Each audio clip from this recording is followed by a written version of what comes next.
4-1 White Sox on top of the 7th. Let's check in with Craig Minervini. Craig? Well, it is a supreme pleasure to say I'm with Geddy Lee, Rock and Roll Hall of Famer, lead vocalist, among other titles for Rush, and a great baseball fan, good friend of the Marlins, and John Silverman. You having a fun day out at the ballpark? Couldn't be better. Couldn't be better. What kind of baseball fan? I know you're a memorabilia collector, but what about baseball? And because you don't associate, I don't think, baseball and a Rock and Roll Hall of Famer too many times.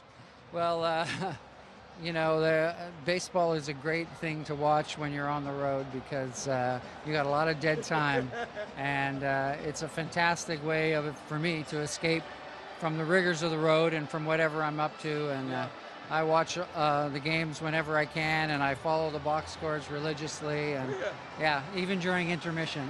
You're Canadian. Who was your team growing up?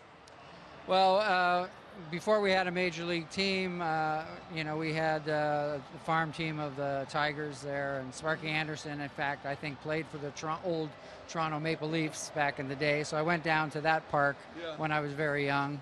But then when the Expos came along, I became a big Expos fan, and that's how I met some of my pals that are still with your organization. Right, So it's like old Expo week for me here today. Let me ask you a rock question. 2000, what I think it was 13, you and the band went into the Hall of Fame. It's probably something you don't dream about, think about when you want to get into music. How much did that touch you and your group? Well, you know, it was always sort of controversial because it took us a long time to get in. Yeah. And so we tried to say to ourselves that it really didn't mean much. But when you're there on the day and you feel the love of all the people, and it was quite an overwhelming experience. It was very emotional, more emotional than I expected it to be. And I think we just ended the day feeling very proud that we were able to be accepted into that company. Yeah.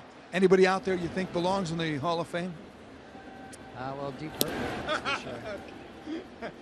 How about baseball? You're following the teams now these days? Oh yeah. I live in Toronto, and so we have a good team in Toronto, and I'm a big Blue Jays supporter. Yeah. You have donated a lot, if I'm not mistaken, baseballs to the Negro League Museum, among other things, which I've been doing in Kansas City. It's amazing. Do you have a prized possession?